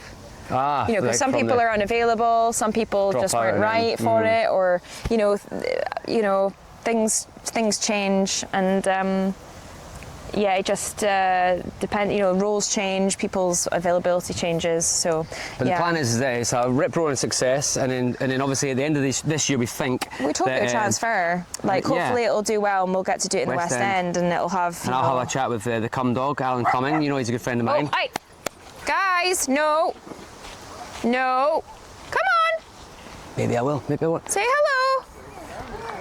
Right. It's quite funny that you've got these little interruptions of dogs, our dogs attacking the passers-by. Mostly, I can't believe. quite funny, Our dogs are actually. such bastards, aren't they? Really, let's be honest. let's wrap her up now since you won this. So the plan is basically that it's going to be a rip-roaring success at the Young Vic. You'll go straight to. Is that what happens usually? You just go straight to the West End? I don't know. I think it depends on availability. It's all about boring logistics. But I don't know. I think they'd like to get on with it, and then I'm sure they'd like It's a to good run at inevitably Christmas take time's it a really good time to do it, right? Well, yeah, I suppose maybe. I don't know. But I then don't again, know. they've already got their bookings for this year, haven't they? So it'll be very difficult to get squeezed in. Yeah, I imagine it'll be some point in the I'll new talk year. to Bill Kenwright for. Oh, actually, he's dead now, isn't he? I Yeah, think? he died. Yeah, I met him at a show once. Well, I went to Sonia see something. Friedman's our producer, and she's like fabulous. So, Well, Albie! you know I'm a friend of Alan Cumming, so I'll have a chat to the cum dog Yeah. for you. The cum dog. Yeah, Does like he like that's to what be? he call- does Yeah, he likes call- to be called the cum dog. Does he Yeah. really? He said that Have to you me. ever been to Club Cumming? I went once. No, I haven't. No, Yeah. no. Yeah. I met him in Copenhagen actually recently, and he's very lovely, very lovely. He thought you were very lovely, didn't he? He did actually, yes. He invited me to spend some time with him. I was otherwise occupied. It wasn't really appropriate, to be honest with you. I'd have done it though. Miriam. Yeah. I love his voice when he does that Miriam Margolyes show. You know the one? No. The one they travel around and he's always Oh saying yes, of course. I used to watch the one with him and Wayne Sleep and her. Sorry, and I just because I worked with Wayne. So I did the last panto I ever did. I was Cinderella at Wimbledon years ago, and when I lived in Chiswick, Wayne Sleep lived up the road from me, and Matthew Kelly lived across the way. Kelly, So the three of us. So stars it was in the Matthew Kelly and his son, who's also called Matt, and they were the Ugly Sisters. Wayne Sleep was Dandini, and I was Cinderella, and we'd all get the car to Wimbledon together. It took about 40 minutes, and I wish I'd written down the stories that Wayne Sleep told me in the back of the car. Like, he told me when I was really famous, and then I'd get told an outrageous story. Like, You can't outrageous. retell now, Like, he right? used to go. He used to go out clubbing with Princess Diana, and like when she went out unawares, like Yeah. pretending she was just normal, and they would just go Then out she was together. Claire Balding. Yeah. But Or Jill Dando. It was wild. It was wild. But what was my point in telling you that? Wayne Sleep? No. Oh yeah, Wayne Sleep and Miriam Margolyes. I used to love. Margolyes, yes. There's this clip of them in that store, and they're paddling. They're going to a paddling pool, and she goes, "Fucking hell, it was a fucking nightmare," and that's become one of my little phrases. Do you know Miriam Margolyes lives here as well? She has a house at Kingsdown, Yes, she does. and it's a beautiful house. I've met actually. her. I know one of her cousins. She's lovely, and she's so talented. Her audience with is phenomenal. Where's my dog? That's the 9 I wanted. Albie! A bit late now, but we can always edit it so that I won. Ooh. He air snapped at me there. He Did went, yeah. Well, it's probably doggy dinner time. It's probably our dinner time as well. But High five. Well, I wish you all the best. I'm going to come and see the show, obviously. Yeah. I'll probably come in week 2 or week 3 when you start to get a little Yeah, bit. let it settle. Yeah, I'm going to come and see it. I also, but then again though, if you think there's an opportune moment where I could grab Nico and because I've got a couple of vinyls of hers, not that I would ever get it signed, but I'd love to go and meet her. Oh yeah, well, I'd love to meet her. I'm a big fan. I'm actually a genuine big fan. Yeah. Oh, I'm sure she'd be happy to meet you. So I'll sure come I and can see you, wrangle and something. yeah, I hope it's great. I hope that I'll still see you around here walking the dogs and things. But I guess you're going to be pretty busy. So is this the bit where you ask me? Is this the bit where you ask me live now if I'm going to help you with looking after Elby and walking him and stuff? When I get stuck, can I drop them off? Now they're best pals. Can I just drop them off at your house? If this thing, whatever it is that I'm doing here, if this thing doesn't work out, which it isn't clearly, then sure I might have to take up the dog walking. The dog business. walking Yeah. business. Yeah, Oh, he's that's off it, yeah. again. Oh God, he's off. Oh God, hang on. There we go. Elby! Elby! What is he being? Who's your best friend in the business? My best friend in the business. Yeah, the business. The business would probably be my pal Lizzie Connolly. who we did a short film together. Well, she wrote and directed a short film recently. But she's rehearsing for a play with Rebecca Fragnall, who's a genius director. She did Cabaret at the Almeida called Cleansed, and it sounds really cool. And I'm going to hopefully go see it on a Monday night while I'm still in rehearsals. It's a good night to go out. It is a good night to go out. And Got the city to yourselves at that point, I think. And also my husband can look after the dog, so because it's his day off, so I can get out on the town and go and see a show and not worry about getting back. Very nice. But Cleansed, yeah, she's doing that, and she's really brilliant. She's the best pal in the business. She's I really respect. Like, I think she's a really amazing actor. And who's your? Have you got any sort of people you've worked with that you really wouldn't work with again? You don't have to name them, but you can describe them in very fine detail. Not really. Like, I have never really come across horrific people. Not really. Anyone surprised you most surprisingly down to earth or surprisingly not? Someone who's like well known, who is absolutely down to earth, is Jill Halfpenny. She's an absolute babe. She's from the northeast, though. She'll definitely be down to earth. She's incredible, and she would speak to everyone. She didn't have us. There was no air of like, I'm only going to talk to you because you're on my level. She's got like a bit of Dawn Steele about her. They're quite similar, I feel like. They seem like in features they've got the same kind of. Oh, I never thought of that. I feel like they're quite similar. I suppose in a way, I don't know. And Dawn's lovely. I've not as seen well. her since she was in EastEnders, so I don't know. Dawn's really nice as well. She's grand. Yeah, I don't know. I thought she was in Monica the Glen, wasn't she? That was one of her and first they're things. doing a remake of that, which is kind of weird. That was a very good show, I think. Yeah. It was for its time, but it was I very would have liked it if they did a remake and put Dawn back in it, because she's amazing. So I'm a bit annoyed that they haven't. Who are they going to cast in it now? I don't know. It's like a whole new storyline, really. But like, I think they've swapped the male and female role. Similar idea, but it's on Channel 5 now. Oh, we won't be watching that then. I don't think it was a real channel. I still don't think ITV is a real channel until you're on it, and then I'll be like, oh, definitely, I'm going to watch it. Of course I'll watch it, Amy. Yes. I still don't watch things on normal telly. I have to watch it after the fact. And it's on streaming. Yeah. Yeah, I know. I don't really. I just click past it. Do you have a TV licence? Of course I have a TV licence. Of course. I pay for mine. I pay it up front in one go. That's the thing to do. Forget the whole. Yeah, just pay it once and then, you know. Yeah, Channel 5, it's funny, it's amazing. I'd love to know the figures, because they are pumping out a lot of like stuff now. Yeah. They seem to have a lot of money, and some of it's all right. I don't know how it works. I don't know how that world works. I don't know.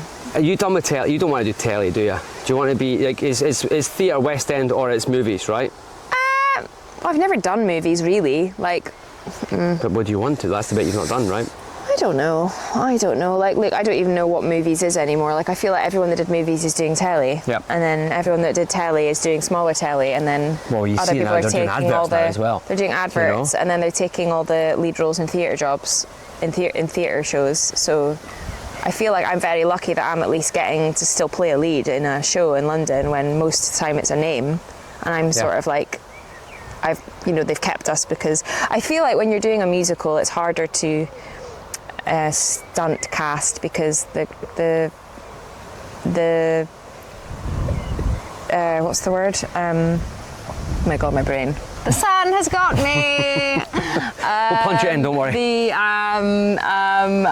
The skill set is a bit more complicated in a way, because it does feel like it's fully an actor's role, but you've got to be able to sing, and you have to be able to sing in a certain way. It's not a blaggy, it's a big sing. Like, I will be wearing a mask on the tube because I cannot lose it. I don't want to have some disgusting cold. I'll take a picture of you if I saw you on the tube. Like, look at her wearing a mask on the tube. It's not COVID days. It's not COVID anymore. It's not COVID, but you see a lot of like. She's wearing a mask. Like a lot of Asian people wear masks. She brought a mask of her carrier bug. Because a carrier bug. Carrier bug. By the way, do you speak the Doric?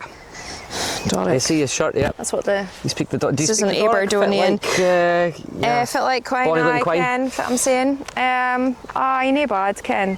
I mean, I love it when I hear it. But my parents weren't born and bred Aberdonian, so I don't have it like deep within my psyche. It's not in the. Yeah. No, but we did learn a lot and like speak it in school, like a little bit. Like, they were quite good at, like, we'd all be doing our our poetry. And actually, my dad bought me it's not Doric technically, it's a Scots version of a children's book that I give it to all my friends with kids, and it's called The Little Mole Who Knew It Was None of His Business. And it's really funny. It's about a wee mole that wakes up one morning and someone's done a poo on his head and he doesn't know who, so he goes around the whole farm asking all the animals, did you do this on my head? And then they do onomatopoeic replies like, oh no, that wasn't me, mine are like this. And the horse is like flump plump, and the rabbits are like rat-a-tat-tat. And it's just hilarious. Like, I'm in tears reading it. And my dad found a Scots version. Brilliant. So it was the wee Moody. Oh really? Yeah.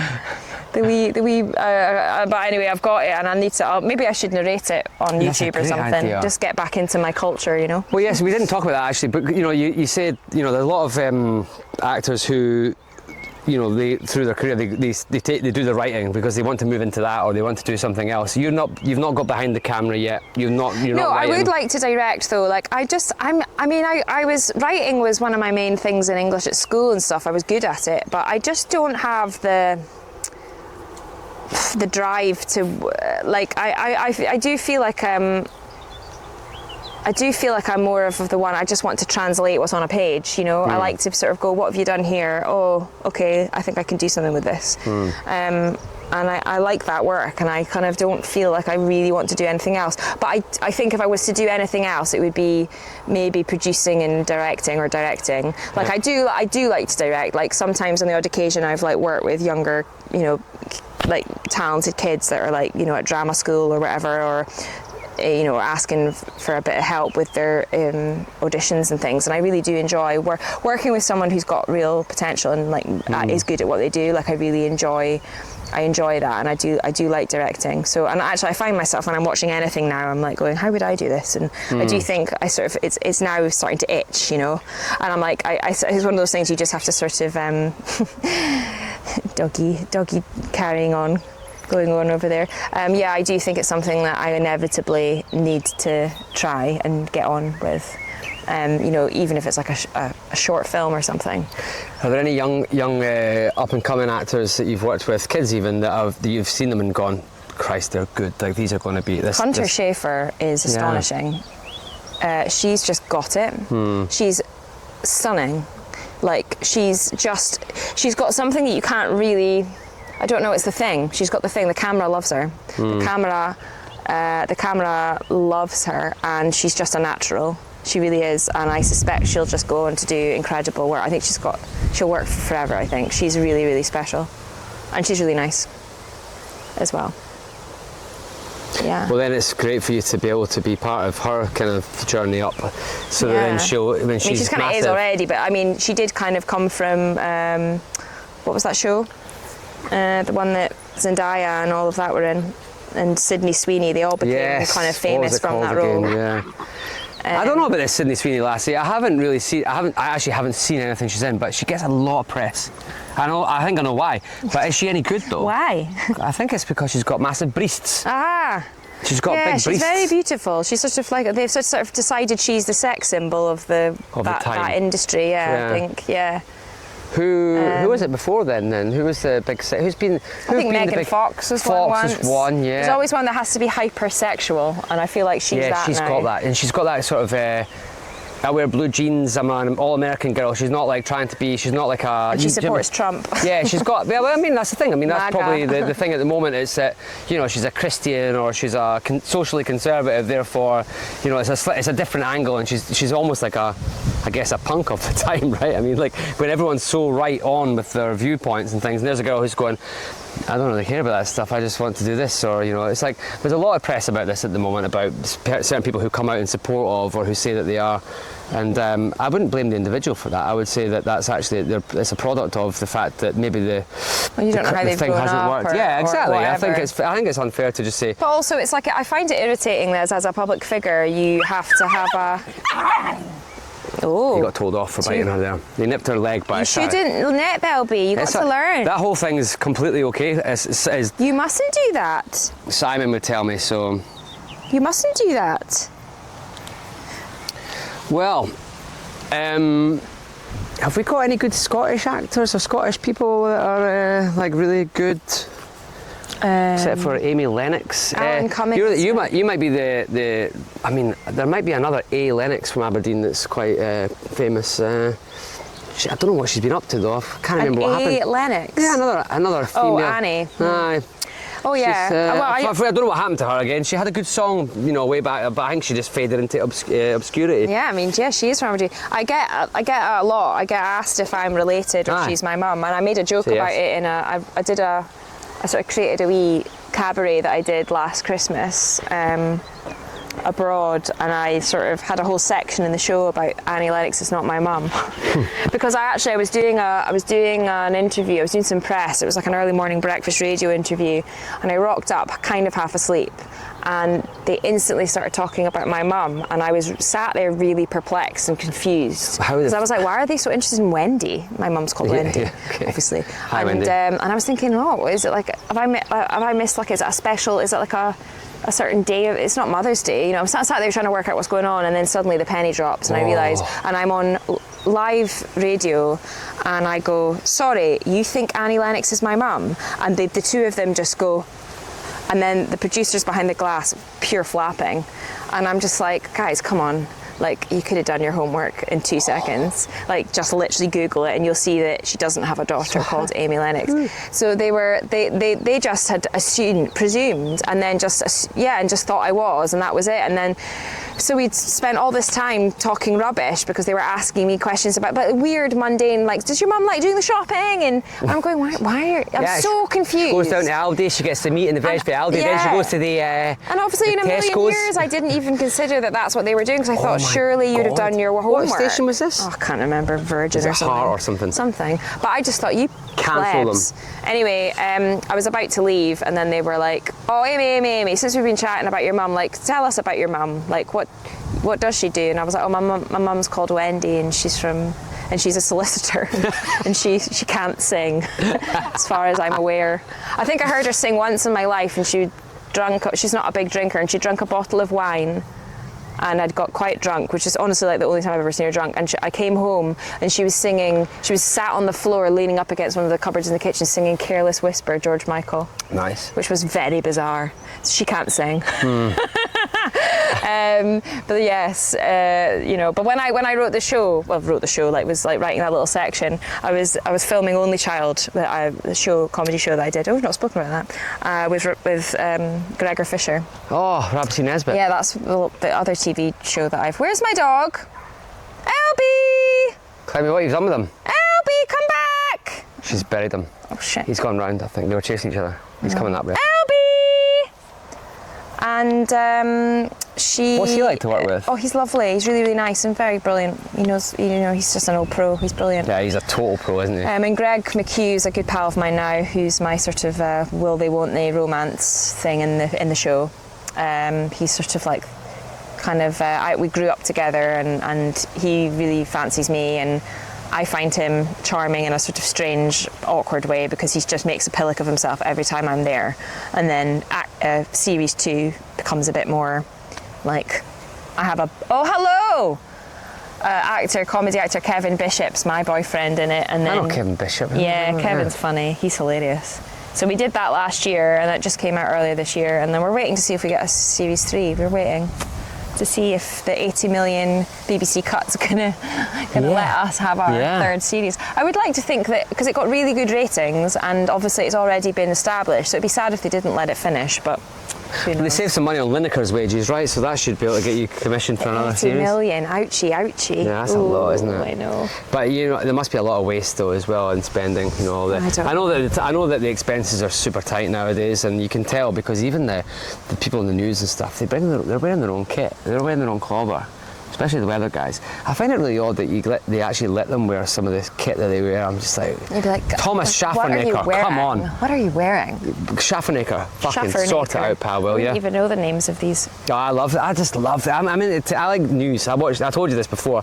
The only telly I really watch is the news. I just get Channel 5 News with Dan Walker. It a wee bit sad. I mean, I want to be kept up with but... Yeah, but you know what? I've almost I've almost got to the point where I'm not really watching it for the news stories. I'm actually watching it for the production, and I'm saying, oh well, Charlie State's hair is a bit long at the moment. You should probably get it trimmed. And Naga, you don't have to be so mean, you know. Like I like the whole. I see. Like I actually more enjoy the actual production of it than I do actually the stories and obviously Channel 4 News is just like I like Channel 4 News because of the way it's done, but I actually, you know, the way that it's so deeply biased. You know, they can't say anything about, you know, like Anne Widdecombe, for example, who was murdered. It looks like, or possibly I heard murdered. this morning. Yeah, and everyone who reported on it, all the Sky News, Channel 4 News, it was like Anne Widdecombe has died. She was a bit controversial though, wasn't she? I mean, she did say a few horrible things. You know, it's like, guys, fucking let her. You know, nevertheless, if she was murdered, that's pretty horrendous. Yeah. But all the news outlets were like, she was a wee bit controversial, said a few nasty things, you know, and it's just like, come on, man, you know. But I do enjoy. I still watch it. I don't know why, but I still watch it. One of my really good friends that I grew up with, we were best pals growing up.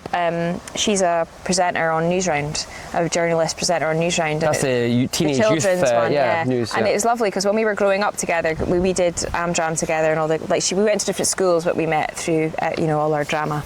And what's he brought back? He's collecting a very exciting. He's making a nest. Yeah, I was going to say for him and Clemmy. Yeah, and he just comes back so proud. Yeah, he's done that twice now. Yeah, I got a bigger one. Look at this, Clemmy. Clem, come on, I'm building a house for us. But it was really sweet because I always said when I grow up I want to be an actor, and she said when I grow up I want to be a presenter on Blue Peter. And we've kind of, I mean, Blue Peter obviously doesn't really exist now, but she's kind of got the closest thing to that. Newsround, yeah. And that's what she does, and we both kind of did what we set out, which is nice, you know.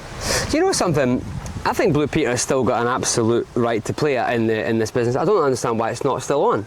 I mean, it was kind of great. I feel like there's definitely a place for it. I mean, Absolutely, maybe it needs a slightly different vibe, but you know. They didn't cancel it that long ago, but we could do with a wee comeback. I think that'd be really nice. I mean, I would always wanted a Blue Peter badge.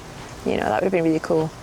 What about Jim will fix it? Because I might be able to get one of them for you. No, okay. No, I just watched the Rod Stewart. No. Rod Hull? No. Rod Hull and Emu?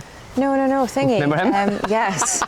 That was creepy. Rolf Harris. Oh yeah, the Rolf Harris documentary was utterly. Yeah. I watched it at bedtime and I had the worst sleep of my life. I haven't seen that, but maybe I have. There's a really harrowing clip of him and Jim will fix it on the Jim will fix it show, and they've got this little girl and they're going, "Oh, I will leave her in your capable hands," and they're both. It's disgusting, and you watch it now and you're mortified. And the stories are horrific. There's a woman she was unbelievably horrifically harassed by Rolf Harris. It's horrible what he did to her, and she told her mum and dad, and they said, "Don't be ridiculous. Don't lie about things like that. He's a lovely man.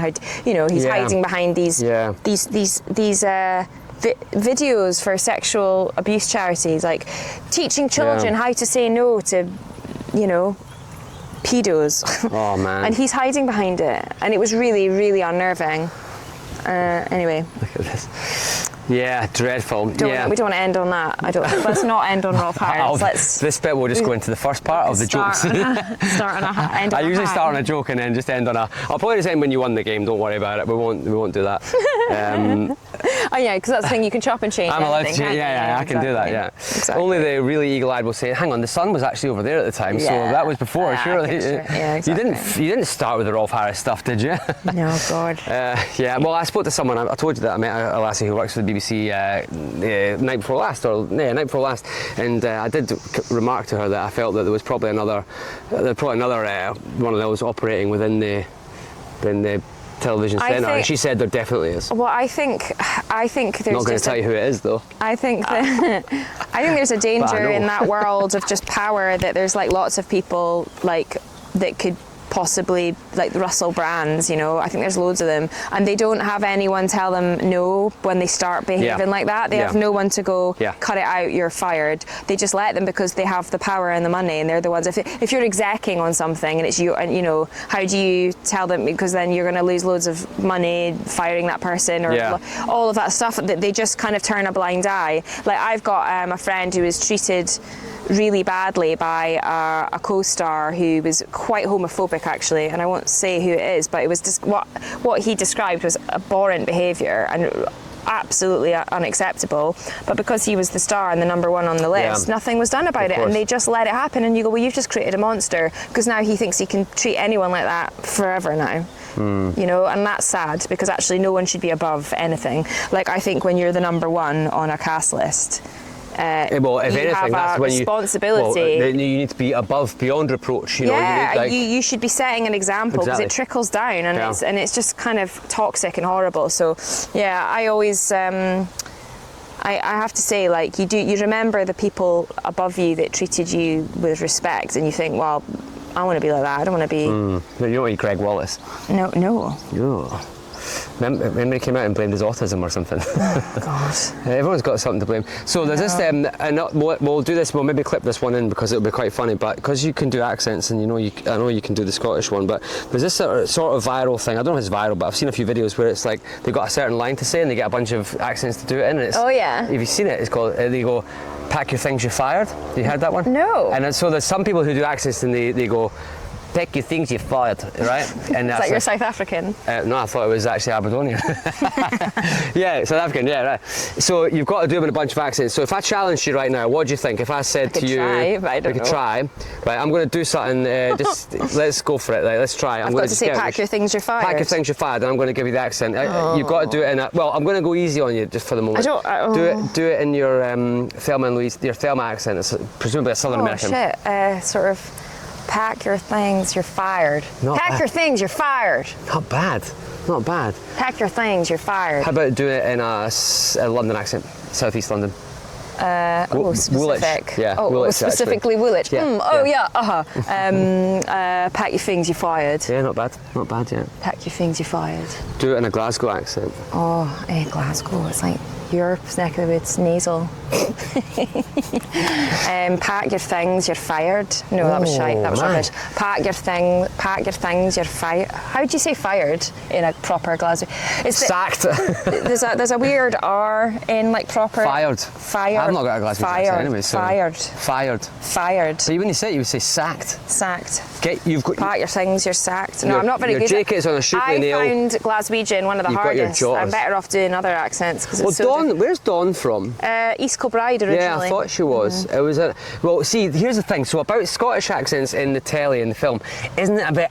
one of the things that Yes, bothers me the most, horrible. I hate it because you get a lot of English actors like Johnny Lee Miller doing Trainspotting and you Jude go... Law. Yes, come on. He did one about the North Sea oil and I watched the trailer and it made me so angry I never You should have watched the cast film. me in it. I was there, the Well, Danish yeah, advert. I know. You know? No, I can tell. I was ready. I can tell when someone's tried, and I appreciate the effort if they've really tried and they've got it kind of right. I am offended massively when they clearly go, oh, no one cares, don't worry about it. Yeah. It's only at Aberdeen. So the jocks, they're Whereas not even... I kind of go, especially Aberdeen, which I feel like is an underrepresented part of Scotland. You know, the world goes, well, oh, Scottish, and they go Glaswegian, or you Yeah. know. Whereas I'm from the northeast coast, they're like not the it's a same. completely different Yes. thing. Yeah. It's like you don't mix up Birmingham and Liverpool. So why No. are you making this broad stroke about Scotland? So I'm very passionate about. I want all the areas represented properly because I think Agreed. it's important, and I do get angry when things are sort of swept aside like that, and they go, oh, give a shit. And I go, well, I care. It's only the jocks anyway, they don't care. Yeah, it's only the. They're probably too busy just, You know the problem with injecting Scotland? themselves with heroin. Too many Scots.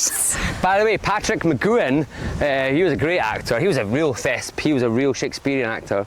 But he was actually up for Bond before Connery got it. Wow. Yeah. He was one of the... Because he had The Prisoner, which was a big show in the 60s. Why did you not get it?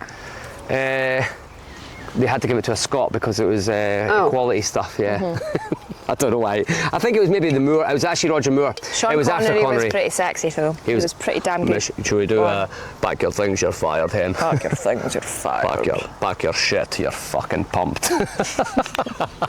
God, oh, that's a horrible word. Back your things, you're fucking... Get your jotters, you're fucking out of here, He used pal. to be a milkman. I love He that. was, in Leith, yeah. Oh, sexy milkman. Sexy milkman. Yeah. Does it on your doorstep? Gosh, drop my milk off any day. Don't know what that means. Drop his milk off. Yeah. No, actually don't. You can deliver your milk whenever you like. I was like, actually, don't, please. No, please, actually, just keep it in the bottle. I really don't want you to. Thank we you. only want the milk Do you in the mind? bottle. No, can I just get the cow's milk? Thank you. Yeah, no. Gross. You know, Matty's That doesn't work. Don't quite say all right that. with that. So do me the Brummie one then. Oh, Pack your things, you're fired. Pack your things, you're fired. hang on. Birmingham. Pack your things, you're fired. Right, do terrible. Scouse then. Liverpool. Pack your things, you're fired. That's not bad. That's That's not not bad. very good. not You bad. need to sort of, yeah. Did you watch that Department Q? Yeah, I loved it. Did you like it? Yeah. I hated it. I loved it, and they've got a third series. Oh no, they've even had a second. God. Yeah. Why did they? Or maybe a second. I don't know. Oh God, no, I hated feel that like I'm show. burning. Yeah, we're gonna go now. I think we need to. I'm cooked. Well- I must be so freckly. Am I freckly? I've got orange glasses on. You look very red. You look like Nick Hucknall. Or do you know what someone said to me? Someone said to me I look like her, the one off the gardening programme with my hair like this. Charlie Dimmock. I look like Charlie Dimmock. I was like, But Right. you remember Charlie's Dimmicks though, because she was always free and easy. She wasn't. yes, she but I didn't mean, have the- but the here, I suppose. yeah. But You look like Charlie. I was like, we're not friends. no, she was a bit of a. She was quite a mumsy character, I think. You know. Just, She was quite. I think she was like a husband, like a married man's favourite. You know, Charlie's Dimmicks, and she was I just know her from the bit gardening handy. show. Yeah. I was into Titchmarsh, me. No, you know what's a great show? The I like him. Beech Grove The Garden. beach, I lived around the corner from Great the Beech Grove film. Garden. That was the part Show. of Aberdeen I grew up in. Really? Uh-huh. Brilliant film show. Beech Grove. Is Why it not got a still film? on? I don't know actually, but that was a great show. Oh, I used to walk past it on my way to speech and drama class. And I'd be like, oh, they filmed the Beech Grove Garden in there, BBC They'd be like, Scotland. There's that Charlie Dimmock over there. Shall we invite her on? No, Sure. don't invite her in. I didn't She's have not wearing curly an hair. over the shoulder boulder holder. The over the shoulder. What do you think's like something? Let's just do it, and it won't be on the. I won't put it on, but somebody that's everyone thinks is really nice, but is actually a really horrible bastard. I'll go first. Pedro Pascal. No. I bet he's a horrible cunt. Oh no, I bet you he's an absolute He looks like the babe. nicest guy in the world, but I No, reckon he's not. He's not. He's a babe. Gonna ruin everything.